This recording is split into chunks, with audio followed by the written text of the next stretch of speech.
Hey everybody, it's a pleasure for us to be here at the Going Digital Behavioral Health Tech Conference. I'm Jessica DaMassa. I'm the host and executive producer of WTF Health, and I'm here with this guy. I am Meru Holt. I founded Health 2.0. I run the healthcare blog, and I do all the startup advisory work. And why are we here again, Jess?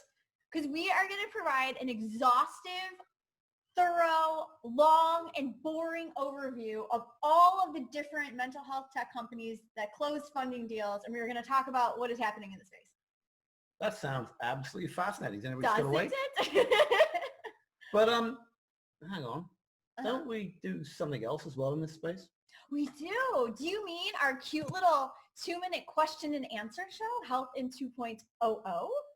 You mean that Health in 2.00? That Health in 2.00. Where you ask questions and I answer them in only 2 minutes? Yes. Why don't we just do that instead of boring everybody with a tedious overview of all of this stuff? I'll just ask you about the biggest fundraising deals in mental health. What's going on in the space? 2 minutes, we're in and we're out. Done.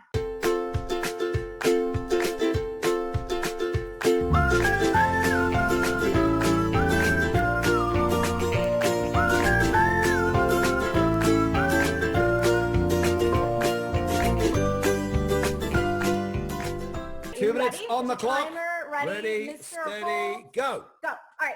Headspace in February closed a $93 million round. What was this all about? Okay, Headspace, the meditation app to make you relaxed and zen, founded by the Brits, just like Calm, their big competitor, the country which brought you colonialism and world wars.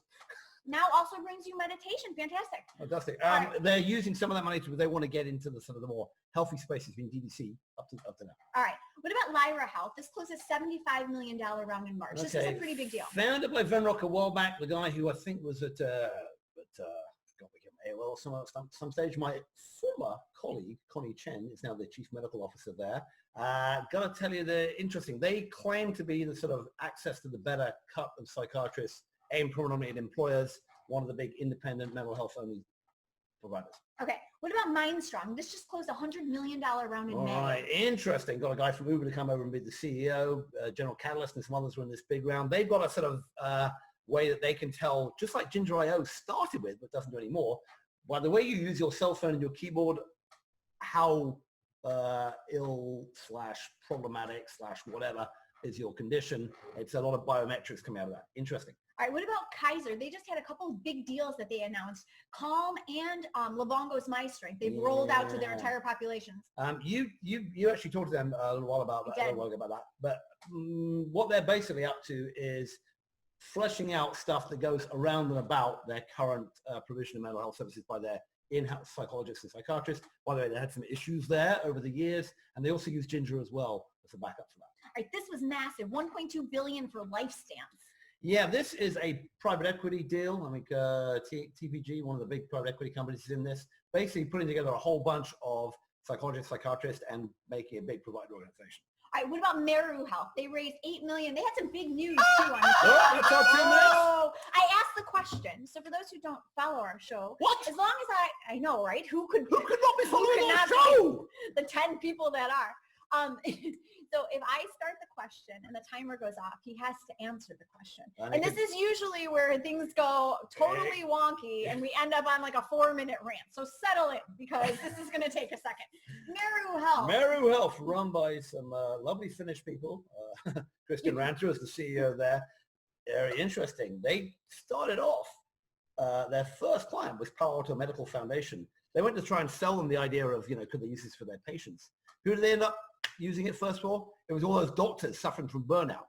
So it's a standard mental health, both a bit of CBT, a bit of therapy, a bit of coaching, all the kind of stuff that we see more in this online space.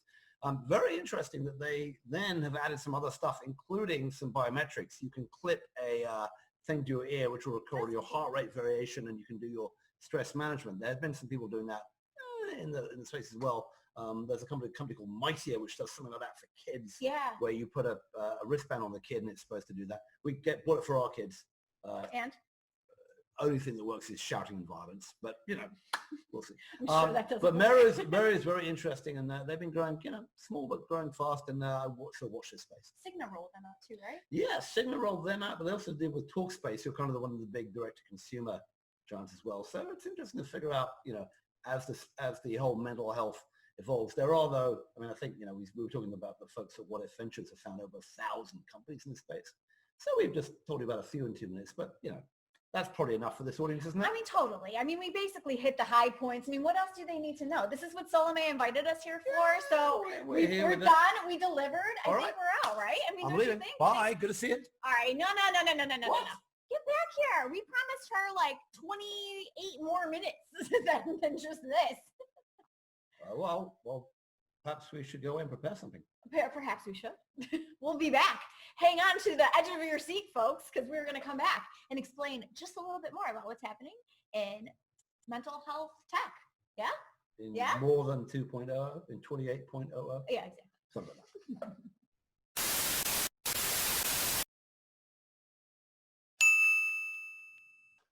All right, so we're back, and we're going to talk about money and funding.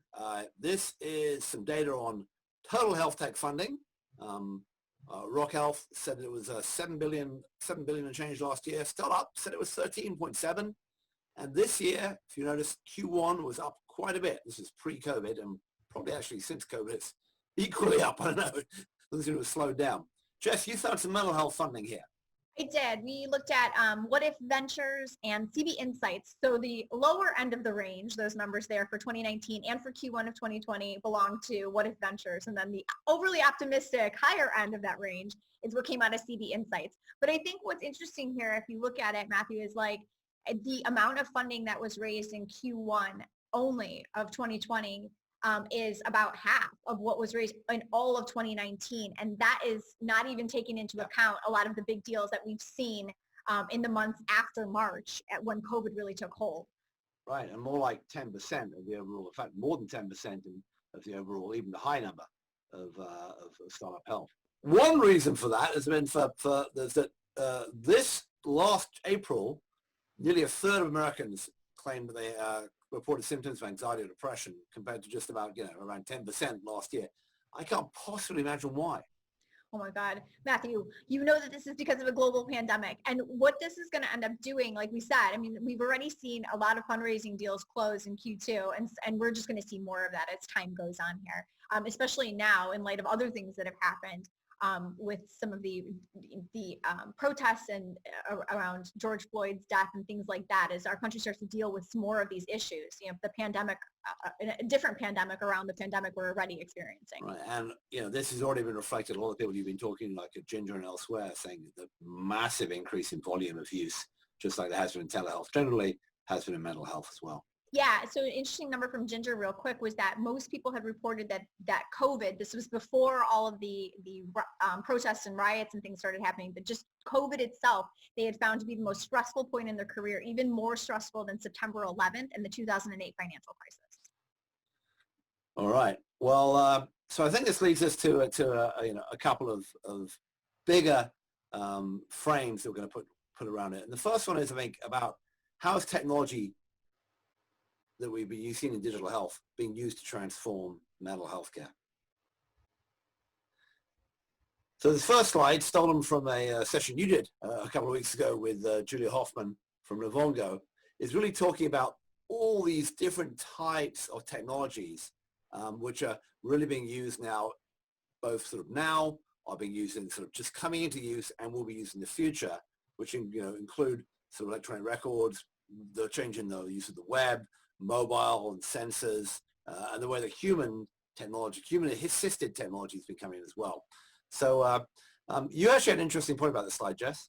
Yeah, what I like about this slide is that Dr. Hoffman, when she presented it, was talking about how over the last 15 years, as these technologies emerged, the technologies have just been layered one on top of the other. So if you look at current and future, all of this stuff is happening concurrently. And so what's going to be interesting to see moving forward is as we start to add new technologies to this, what's going to happen? And will the technologies that are already there start to work together better to create a more seamless experience? Will they be interoperable? All of that stuff as we start moving forward and watching these technologies become integrated. Yeah, I think one way of thinking about it, and I'm going to have my own chart here, is to say, how do you think about it? Of course, you need your own chart because you I don't need like lime. You only like bubbles. Go on. I love everyone who knows me knows I love bubbles, right?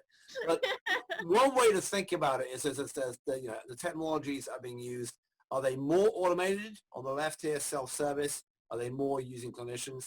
Another way to think about it is are these technologies and the applications more for people who are basically okay but need some wellness, all the way up to people who have more severe illness?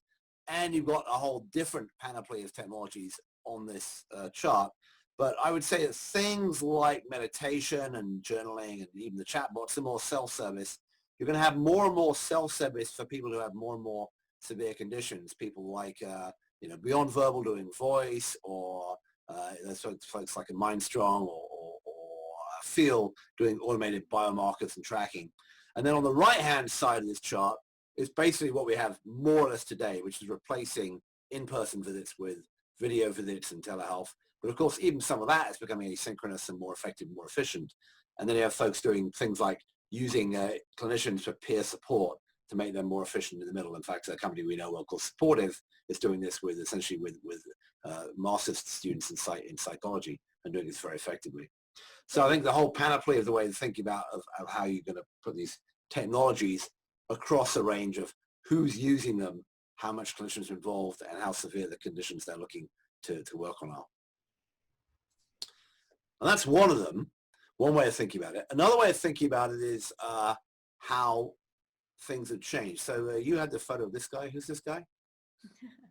We have Sigmund Freud because, so what we're saying here is that tech is starting to disaggregate mental health care. And so what it used to be was that you'd have a basically one-stop shop. It would be your therapist sitting on a couch and they would be meant to treat all different sorts of disorders. They were like a generalist, but in terms of behavioral health.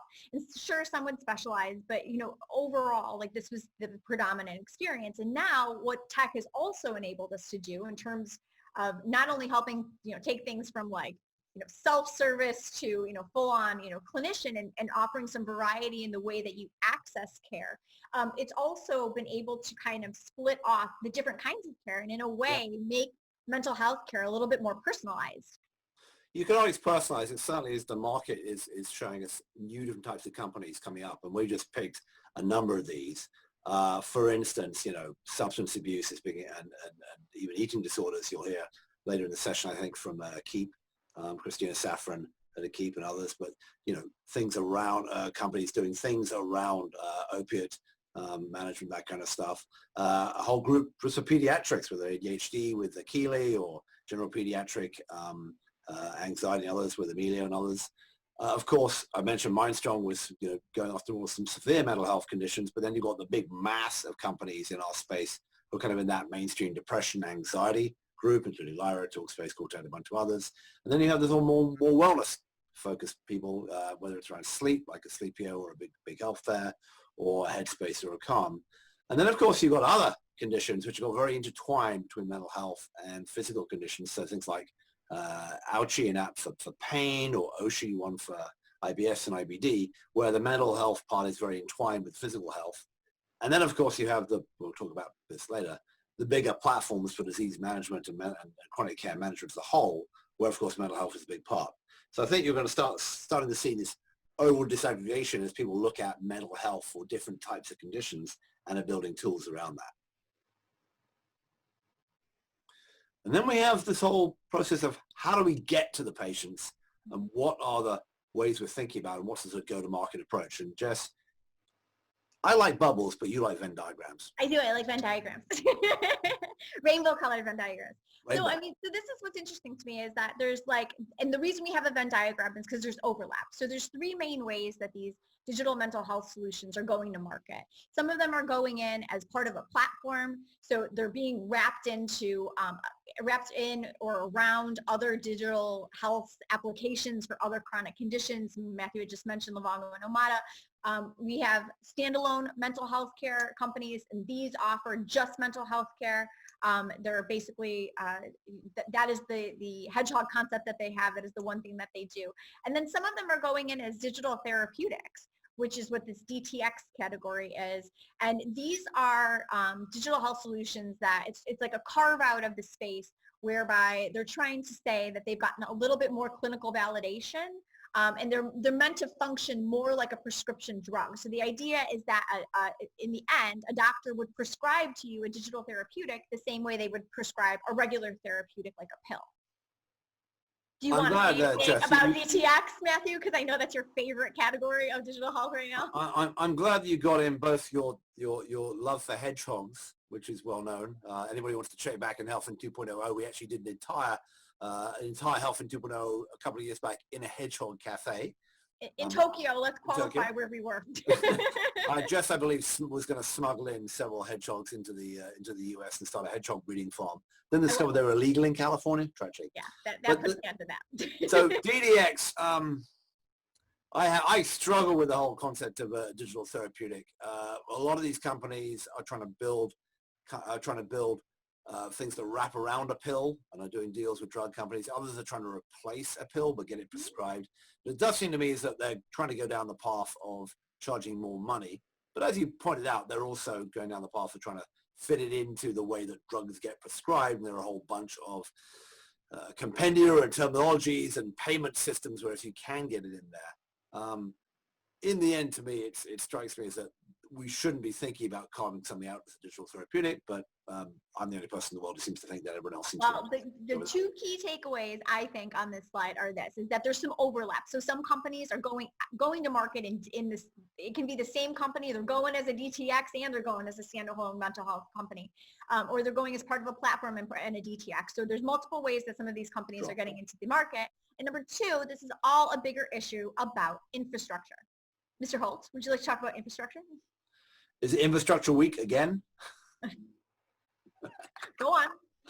Well, I think by infrastructure, what you mean here is that we are, again, haven't really figured out in the US or worldwide how we're building the overall concept of where do you use a digital health solution compared to the standard way that we've been doing care for 10,000 years. And I have a whole concept of flipping the stack, which we're not going to do in this conversation that Indu Savar and I put together at Health 2.0 a couple of years ago. But clearly, we don't yet have the, as you mentioned, interoperability or the payment solutions that make this sort of clear yet. But we are building both the technologies, the tools, and the understanding how to do that. And this is all part of it. All right, so let's see some of these companies that fall into some of these categories and some of the money that they've raised. So these are some of the standalone specialized mental health companies, and there have been this Mindstrong, they've just raised this $100 million. Lyra raised, I think, 90 million just earlier this year, and there's been some large money. Silver Cloud, Ken Cahill needs to get his act together. He's barely raised any money, but they've done pretty well both in the UK and in the US. And some of these digital therapeutics companies, some of them are focused, as Matthew had mentioned before. Achille has a focus for pediatrics, I believe. Yeah, ADHD, and they have a thing is in the pipeline for seniors as well, for dementia. Big Health, as you mentioned, is mostly focused on sleep and insomnia. And Click, I mean, the thing about these two, these have been around for a while, and I think that they're kind of regarded as two of the leading DTX companies. And both of them have had partnerships with different pharmaceutical companies to either, co-develop a digital therapeutic alongside a real therapeutic, or to just replace completely the pill with a digital solution. And some of these deals have fallen apart. So, I mean, we're seeing a lot of movement in this space. I think this is one of those areas where we've had our eye on it for the last year especially, and it will continue to kind of evolve as the category evolves. All right. And then finally, there are a whole bunch of bigger platform companies. We mentioned obviously Livongo and Teladoc are public. They're both acquired in recent years, more recently Livongo than Teladoc, a mental health play. A lot of rumors, news reports about Optum acquiring Able to, Optum, which is the biggest if you like, platform company, which services more employers than anybody else, part of United Health Group. And even Armada bringing in the technology from Lantern after that went out. Jess, I'm about to dump on you here and you won't like it, but tell me the strategy as to how you figure out who you're going to buy in this space. Okay, so as we were putting this slide together, I just said, it's like we should tell the startups out there that if they want to get acquired by somebody big, they need to look at the bigger company's branding, because apparently you only acquire things that match you. This must be like the strategy for those, for how to spend those dollars. They're like, bring me all of the blue and green ones. I want to see everything in blue and green. That way we don't have to spend a lot of money repainting accent walls in our office space. We can just absorb those people in. This is a cost-cutting measure. I'm certain of it. Bound to work. I'll tell the investment bankers that's what you do. Wild series of M&A by Jessica DaMassa right here. Works out fine. You just have to have lots of different logos available anytime. Hey. All right. So that's one area, right? Is that what kind of things have been developed and how those companies building out. How they're going to market. Yeah. But the other question is, how are people buying this stuff? How are people receiving it? So you have the patient down at the bottom and all these different other ways. And so let's talk a little about ways that have been done so far. Of course, here's probably the one that's made the biggest fuss, I would think, is direct to consumer in the App Store. Yeah, you can just go to the App Store and buy this stuff. What we're showing you here is some of the wellness apps, the mental wellness apps that have been downloaded just in April, 10 million downloads. So, some of these are for a fee, some of them are free, and they have a buy-up option to them. And there's a wealth of other apps that are in there that are not just wellness focused, but are actual behavioral health. I would say Talkspace has probably been the most aggressive to do this strategy, where you can pay $100 a month and get direct to consumer. Even some of the telehealth companies, you can buy your telehealth visit. That'll help as well, right? But then, of course, the main way that I think that most of the companies have been trying to sell is direct to employers, and so from the employer to their employees. We just pulled a page here from Ginger, working with Sephora, which is, I believe, a makeup company. I'm not a big expert on this. You believe it's a makeup. You know it's a makeup. Even I know that. Oh my God, please. But anyway, that's like an addition to the EAP, and I think a lot of the companies in this space have grown by going to this. And again, the pitch is that we'll make your employees happier, more productive, and cost less in their other health areas. And then route for a digital health company. Sorry, repeat that again. I said that's a typical route for a digital health company. Absolutely. A lot of them will sell to large self-insured employers to try to get traction first. But then the main healthcare system. So here's another slide that we stole from that previous presentation. Yeah, that was a great webinar that was hosted by AHIP and featured Livongo talking about their MyStrength solution being rolled out at Kaiser Permanente. And so this was from Trina Histon from Kaiser Permanente. And this is cool because she was talking about this ecosystem of services that she's been building at Kaiser for their members, which includes a variety of both digital and clinical care. So it's like the idea is that there's something for everybody in this little wheel of services, and it goes from things like self-care all the way through to the more serious one-on-one interactions with a clinician. And they're not the only ones. CVS, the PBM, CVS Caremark, the PBM part of CVS has put together a whole digital formulary. It's got a couple like CPO and Will in there.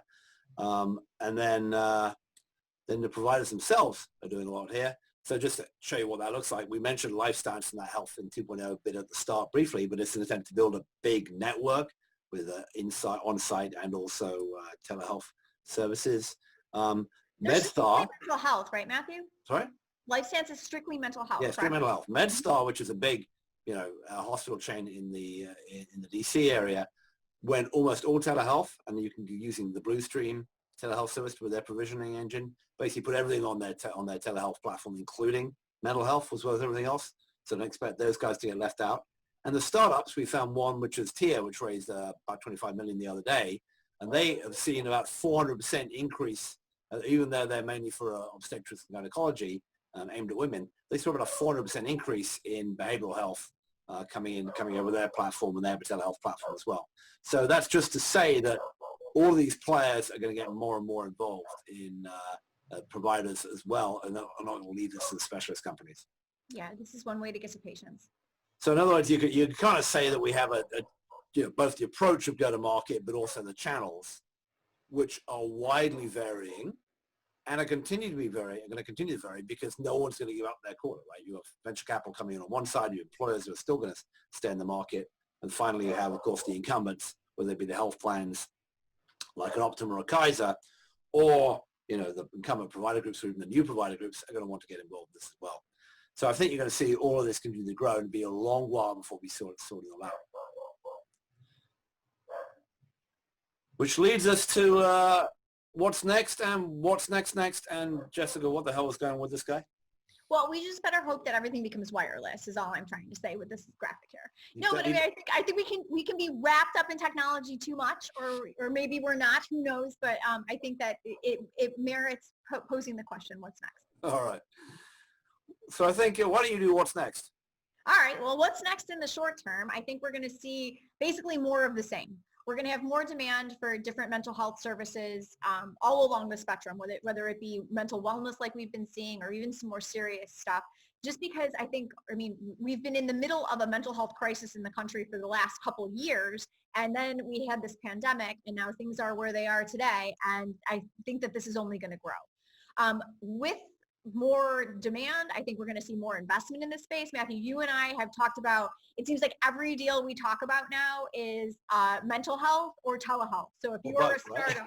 I mean, like that's it. It's like that's what's getting funded right now are the businesses that are able to offer those two types of services. And if you can do that together, even better, which leads me to believe that there's going to be more solutions. So some of the companies, some of the startups that are out there that have a digital solution, we might see some pivoting as they start to offer different mental health or behavioral health services, or we might see some new companies just kind of crop up and maybe bring something new to the market. The climate is right for it. But that brings me back down to our big question, which is, will this work? And will it honestly, work? when we're doing all these, we've got to think about this. We're layering on new technologies and new approaches, and we said there's a big crisis. Is digital health, behavioral health online going to be the solution? There are some issues, right? So you found this article from CNBC. I did. So I was starting to go dark and start doing some research on, is this working? Is this not working? And there were a couple of interesting things I found, and it's basically the jury's out. And so this Dr. Steven Schuler has edited this cyber guide, PSYber guide, and I'm sure that this is not the first time you're hearing about this today, because this is the definitive resource when it comes to looking at these different digital behavioral health tools. But basically, one of the things that surprised me is that, according to him, of the tens of thousands of mental health apps in the store, only 3% are evidence-based. And this is not just a problem in digital mental health solutions. This is a problem that has plagued digital health, the bigger category, all along, is that some of these things are clinically validated, some of them are not, some of them are based on some real definitive care theory, others are not. So, there's kind of a mixed bag, and there really isn't a lot of regulation that has gone into looking at these apps and making sure that they work. And there really isn't a lot of evidence that's been collected yet, really, because there hasn't been time. These things are new. So a lot of them are undergoing clinical studies. They're trying to scale up the size of their clinical studies, and some of them are done, but they're small. So, we're watching this evolve in real time as people are using them. Well, the pretty big question, I think, that we're going to have to consider as we go to the future of online mental health is the three ones I've written up here. First step is, as you add this to the system, it's kind of like when everyone added Uber and Lyft, the number of car service rides went up dramatically. If we add a whole bunch of people who, weren't really getting treated for their pressure or anxiety, are we just adding more costs to the system, or actually doing something about those people and their overall costs? The second is this whole issue which we raised about mental health and physical health. If you have diabetes, does that make you depressed, or is your depression make your diabetes worse? And how do we think about integrating those two? We haven't really thought about doing the mental health part and the physical health in an integrated way. People have been, that's not how treatment is done. But we're starting to hear a lot about that. And if that's going to work, does it integrate? And does it reduce the cost, or are we adding on more technology and more costs for those folks with chronic conditions? And finally, it's the last, big question we haven't got an answer to yet, but the most serious people with the most serious mental health conditions, the things that you see on the street and we have real problems with the highest costs, people like PTSD, schizophrenia, really severe bipolar disorders, that kind of stuff, severe addictions. You're just starting to see digital tools coming in and starting to work for those services, for those areas. Are they going to work? Is it going to be an area that's going to work for the sickest and most expensive people? Again, we don't know, but that's probably an area that we're going to have to look at over there and come back in a couple of years and see. And with that, things will be fine. It'll all be fine. All you got to do is just things will be fine. Things will be fine in the end. If they're not fine, it's not the end. Thank you. But it is the end, isn't it? It is the end. This is the end. It's the end. All right. Well, thanks so much for joining us and allowing us to take you on a whirlwind tour of health tech as it applies to behavioral health. I'm Matthew Holt at Baldy Boy. You can find me MatthewHolt.net. And I'm Jessica DaMassa. You can find me at Jessica at WTF.health. I just want to say congrats to Salome for putting on such a great conference. And we'll see you soon. Absolutely. Congrats. And thank you so much for having us. We'll see you guys soon.